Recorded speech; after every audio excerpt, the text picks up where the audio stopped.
Hi, I'm Tyson Franklin, and welcome to this week's episode of the Podiatry Legends Podcast, a podcast designed to help you feel, see, and think differently about the podiatry profession. Today, we're talking about something that is incredibly important to every podiatry business owner: managing stress and avoiding burnout. As podiatrists, we juggle the clinical side of our practice with the business side, and it's easy for stress to build up over time, whether it's dealing with patient demands, team management, or just the financial pressures of owning a business. Stress is part of the game. But today, I want to talk about how to keep that stress in check and find a balance that allows us to thrive in both our personal and professional lives. So let's dive in. I know it's easy to feel like the weight of the world's on your shoulders sometimes, especially as you try to juggle seeing patients, managing your team, handling the finances, and all the other aspects of running a successful podiatry business. But if you don't take care of yourself first, none of that will matter in the long run.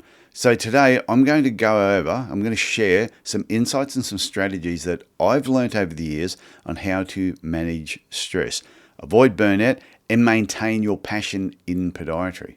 So let's start with recognizing the signs of stress and burnout. It's one thing to feel a little overwhelmed or stressed now and then. That's completely normal. But when stress becomes chronic, it can have serious consequences on your health and on your practice and business. One of the first signs of stress is physical exhaustion. You might notice that no matter how many hours you work, you're constantly feeling drained. Or maybe you're having trouble sleeping, even though you're physically tired. You think you would just go sleep. Sleep is so important for mental and physical recovery. And when that's interrupted, it's a huge red flag. Another sign of burnout is lack of motivation. You might find yourself losing interest in things that you used to be really, really passionate about, like providing great patient care or growing your actual business. You sort of just don't care about it as much. Or maybe you're just feeling, and everything, when you get that way, that is a massive warning sign. And I've been there. At one point, I felt like I was always in work mode. I never switched off. And I never had a chance to just unwind. Whether it's a stressful day at the clinic or dealing with difficult patients, it starts to take its toll on you. And the biggest challenge is that as business owners, we often try to power through it, thinking, we're being really, really productive. But that actually leads to even more burnout. And it's important to recognize these signs early before they get out of control. And this leads me on to my next point, work-life balance. Everybody would have heard that term. As business owners, we sometimes feel like we need to be working around the clock. But here's the truth. Without balance, you won't be able to sustain your success. It's just the way it is. Taking time for yourself and your family is just as important as managing your practice. If you're always on, you risk running out of steam at some stage. That's why I encourage podiatrists to set clear boundaries. Whether it's designing time for exercise, which I think is super important, having a hobby, whether it's playing the guitar, could be painting, or just rest. You need that space to recharge. It's essential for long-term success. And here's what I've learned about balance. It's not about dividing your time 50-50 between work and personal life. It's about being intentional about where your energy goes. And that means knowing when to switch off from work and when it's time to actually focus on yourself. For me, that means taking a step back when I feel overwhelmed and knowing that my personal life is just as important as my business life. One of the best things you can do for your well-being and your mental health is to schedule personal time in your calendar, in your diary. And I'm not talking about if I have the time, I'll do something for myself. I mean blocking out specific times for personal activities, whether it's exercise, whether it's time with your family, getting together with your partner, or simply sitting down and reading a book. You may have a beach nearby. Blocking out time to go to the beach, and even if you're sitting there for half an hour before you go into work, you might block out time during the day to actually have that mental break. it is going to be so beneficial for you. Make it a priority and treat it like an important meeting that can't be missed, because your mental and physical health is the foundation of your business. So to give you an example of how I schedule my day or my week or basically my whole month, prior to 2025, I used to just have my diary open. I would let podcast guests book in whenever they wanted. I would let coaching clients book in whenever they wanted. It didn't really bother me because it was fun, and it still is fun. However, what I was doing, I was neglecting exercise. I was neglecting looking after myself. So if a coaching call booked in at 6 a.m. or if a podcast person booked in at 6 a.m., it just meant I didn't go to the gym that morning because the Muay Thai classes are on at 6 a.m. So I was putting work ahead of my health. But in 2025, I made the decision, no, I'm going to go to the Muay Thai gym 6 a.m. every single morning, Monday to Friday, and on Saturday mornings at 8 a.m. So therefore, I blocked that out of my schedule that exercise and having breakfast in the morning is a priority to me. That comes first. Then the coaching clients and podcast calls and everything else I do can book in around what is important to me. Since I've been doing that in 2025, my health is better. My mental health is much better as well. And I don't feel as burnt out as what I had been previously. That's why this is so important. Now, one of the most effective ways to manage stress is through time management. When your to-do list feels endless, it's easy to feel stressed. But what if you could take control of your time? One of the best things I've done for myself is to prioritize my tasks. I know it's not always easy to say no to things, but sometimes it is necessary. And this was something somebody taught me a while ago. It says when you say yes to something, you're actually saying no to something else. So that's why it's really important to know what is the priority. What is the most important thing to be doing? So for example, when a new project or task comes my way, I assess it based on urgency and importance. Is this something that needs my immediate attention, or can it wait? A tool I found helpful is the Eisenhower matrix. And now I don't know if you've heard of that before. So I'll say it again, the Eisenhower matrix, which divides tasks into 4 categories: urgent and important, important but not urgent, urgent but not important, and neither urgent nor important. And this has helped me not only prioritize tasks, but also delegate them effectively when needed. Now, if you'd like a copy of the Eisenhower Matrix, please just send me an email, tyson@podiatrylegends.com, and I will forward that on to you. Another tip is to use technology to stay organized, whether it's a simple calendar app, project management software, or a task tracking tool. Find what works for you. I personally use Google Calendar a lot. Everything is color-coded. I have alerts, I have warnings, and it has helped me stay on top of deadlines, manage projects that I'm working on, dealing with certain tasks. The thing is, don't be afraid to experiment and to find tools that are going to help you feel in control. You might have to go through a number of tools before you find the one that's going to help you. Trello is another one that I use to keep organized for certain tasks. There's a ton of them out there. Just start looking around. And here's an important thing. Don't forget to schedule what I call nothing time. Protecting your personal time is just as important as scheduling your work tasks. There's nothing wrong with in your diary or in your schedule blocking out a big chunk of time that there's nothing there. That is you time. If you don't carve out space for rest and recovery, burnout is going to happen. It's inevitable. Another key point is delegation. You can't do everything yourself, and that's okay. A successful podiatry practice relies on a strong team.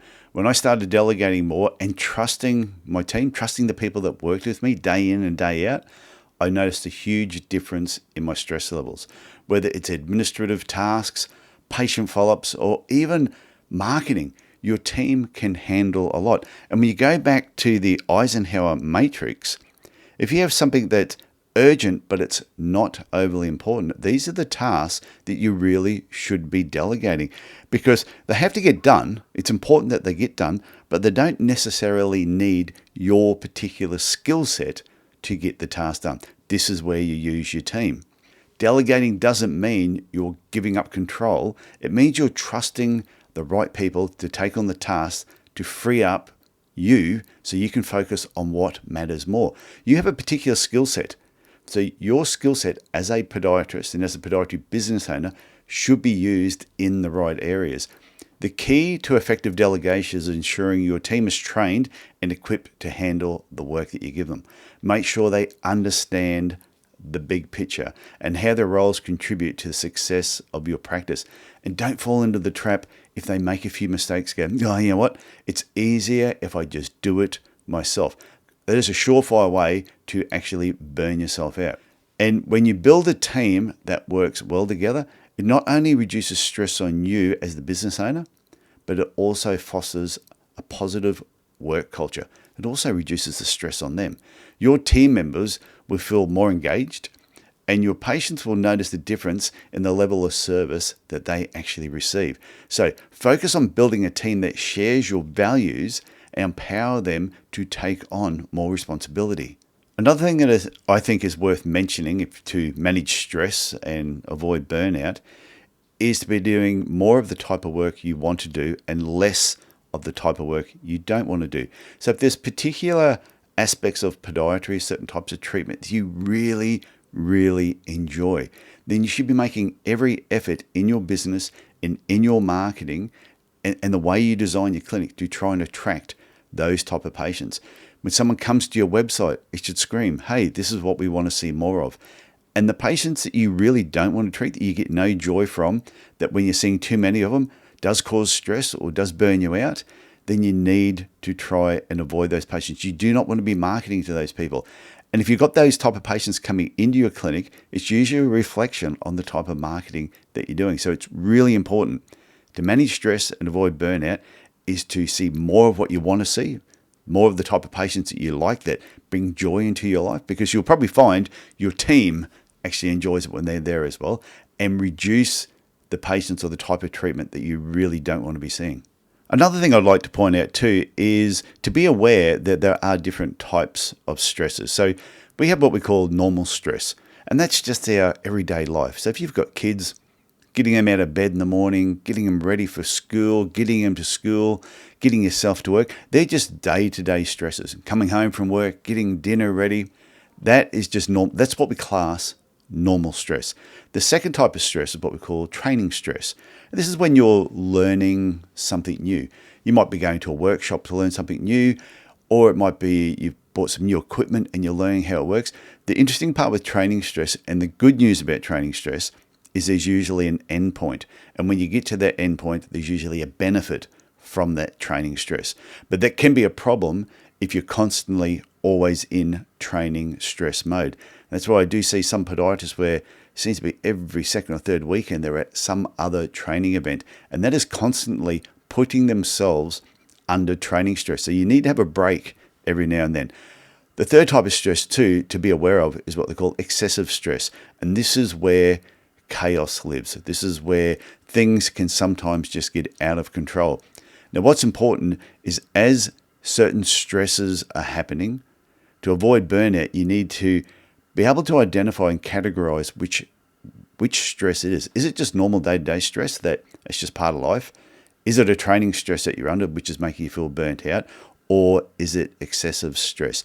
You need to identify that, and you need to have strategies and steps in place. And it's good to think about all this sometimes before it ever happens. If you're trying to think about how you can work through your stress while you're actually really stressed, it may stress you out even more. So if you're listening to this now and you're feeling pretty good about yourself, now is the time to start thinking about, if I start to feel burnout, if I start to feel stress, what am I going to put in place to manage it? But I think if you think ahead of time and make sure you follow some of the tips I talked about before, I think it's going to put you in a really good place. So to wrap things up, managing stress as a podiatry business owner is essential for your well-being and the success of your podiatry practice. And remember to recognize the signs of stress early. Prioritize your work-life balance. And as I said before, it doesn't mean that work-life balance has to be 50-50. There will be times when you need to put 100% into your work because there's stuff happening there. But there'll be other times where you need to put 100% of yourself into your life, into your family, especially when you're taking holidays. You need to manage your time effectively. And you've got to learn to delegate tasks to your team.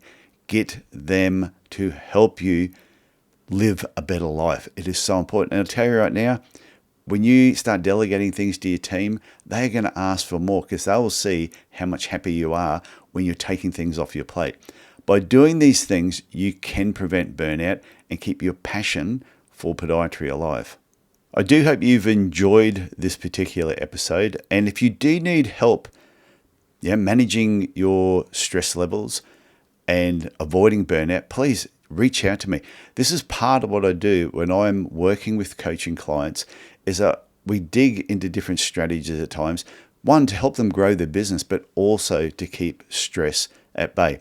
So I want to thank you for tuning into this particular episode, being a solo episode, and you've listened all the way to the end. That is absolutely fantastic. If you've really enjoyed it, please share it with your friends and colleagues. And if you've got people who are maybe not podiatrists, it might be another profession, share it with them as well, because all this information applies to everybody. If you really love this episode, I'd love to hear from you. Please send me an email, tyson@podiatrylegends.com. If you want to go and check out my coaching page, it is tysonfranklin.com. And that's it for me this week. I want you to look after yourself, look after your family, and I will talk again next week. Bye for now.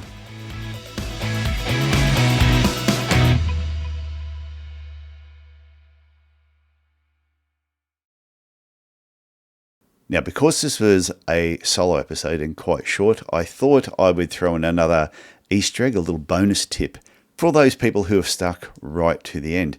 And I did mention this as one of the strategies, learning to say no, because every time you say yes to one thing means you're saying no to something else. But I want to elaborate on that a little bit more.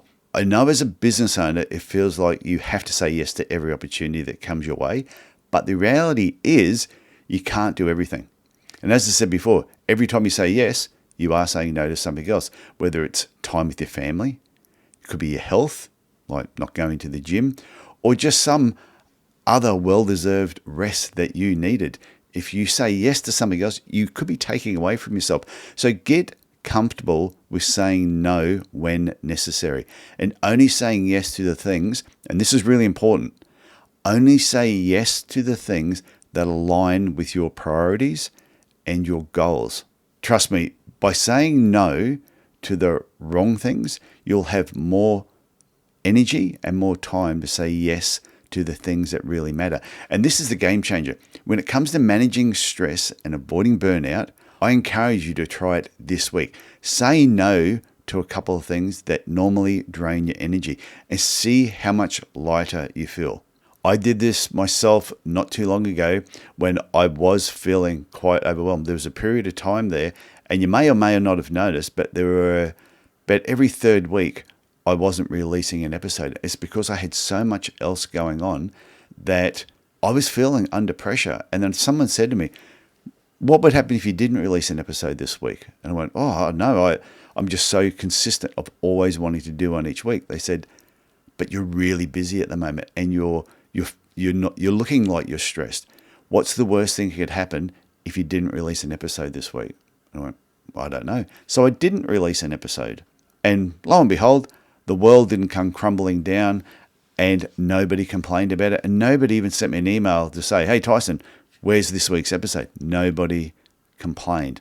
Try that yourself this week. Say no to a couple of things that are normally draining your energy. It could be a patient. You just go, I'm not going to treat them anymore. It might be a group or organization that you're part of. You go, you know what? I'm not going to go to this week's meeting, or I don't want to be part of that group anymore. It might be something you're reading and you go, yeah, I'm not really enjoying this. Just stop reading it. Just because you start a book doesn't mean you need to finish a book. See how much lighter you feel. Okay, that's the little bonus tip for today. I hope you found that helpful. Now, you get back there and start working on managing your stress and actually growing your practice at the same time. Talk to you later. Bye.